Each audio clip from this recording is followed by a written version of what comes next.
Très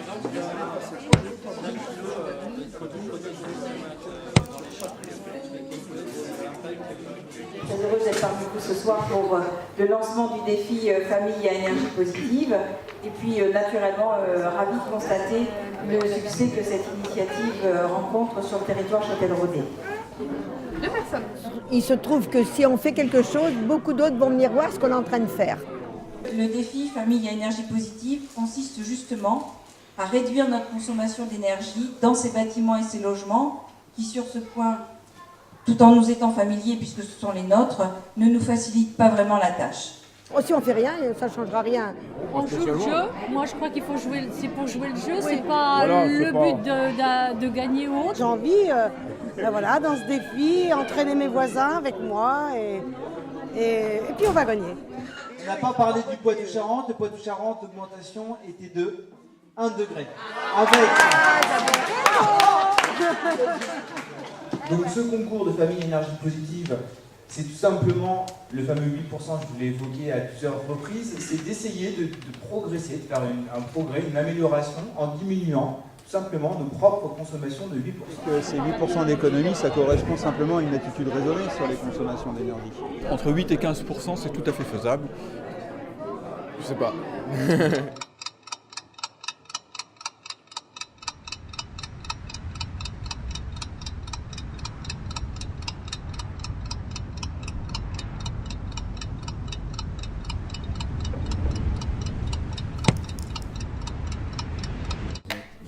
Le montage de votre wattmètre. Hassan, attention. Moi je disais rien, j'essayais mais si. Non mais vous ferez les tests parce qu'il ne faut pas que vous. Enfin, il faut repartir avec les fonctions de base quand même. Sinon vous allez embêter à le redire à vos coéquipiers. Donc on branche le wattmètre sur la prise. On n'oublie pas d'allumer quand il y a un interrupteur. Ah oui, 9,5. Aujourd'hui, une maison concrètement qui a 50 kWh par mètre carré par an. Le kilowattheure étant à 10 centimes, ça fait 5 € de mètre carré.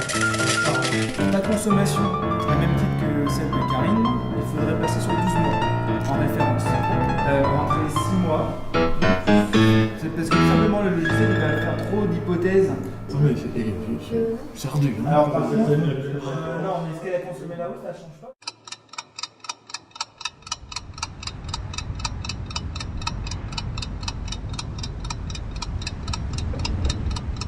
On a choisi de faire des relevés toutes les semaines.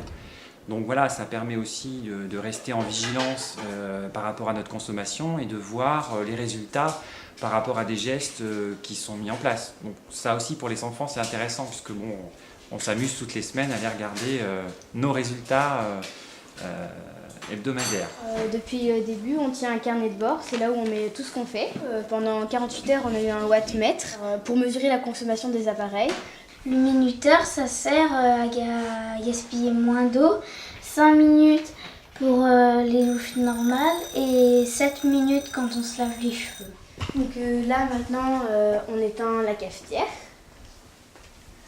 On a installé un système qui permet de relier la radio, le micro-ondes et le grille-pain. Alors là, on a changé de machine à laver, donc maintenant c'est une machine A+++.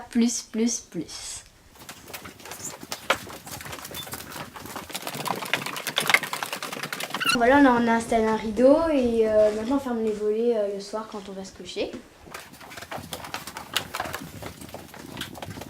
Et maintenant, donc, pendant la journée, on met les radiateurs sur 3 tout le temps, la nuit et tout ça. Alors tout à l'heure, effectivement, vers 20h, donc, on va se rendre à Tonnay-Charente, au centre social, pour un événement à mi-parcours. Donc ça va permettre de faire, voilà, comme son nom l'indique, un bilan, la moitié du chemin, pour voir un petit peu comment les différentes équipes se situent, ont travaillé et quels sont leurs résultats.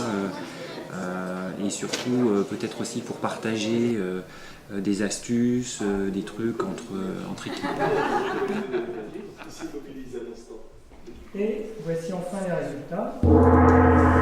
Yes!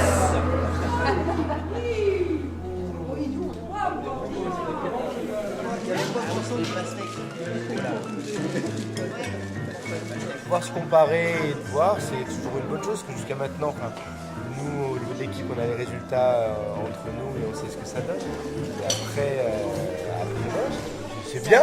Je pense que ça va motiver. On va faire un petit mail en rentrant ce soir et puis voilà. On n'est pas là forcément pour gagner le défi, mais au moins voilà, participer. Et puis de toute façon, on y gagne. On gagne à y participer. Oui, j'ai confiance.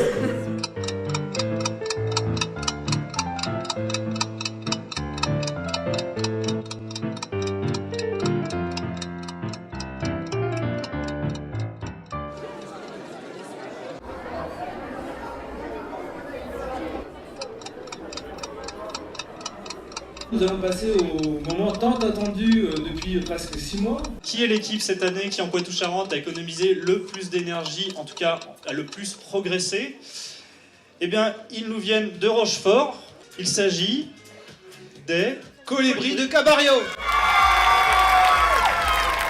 J'estime que ça s'est plutôt bien passé dans la mesure où je ne recense aucune hospitalisation de personnes électrocutées ou en état d'hypothermie, aucune procédure de divorce et aucune fugue d'adolescents. On est tous très contents d'avoir participé d'une part au défi et puis de nos résultats, et puis on est parti pour être volontaire pour continuer l'année prochaine. On se sent bien, on n'est pas congelé, on a chauffé et en faisant attention et voilà. Voilà au résultat et on est les premiers de la Vienne. Si c'est le même capitaine, on recommence. Voilà. Puis ça permet de partager aussi l'apéro et c'est vrai que c'est pas mal.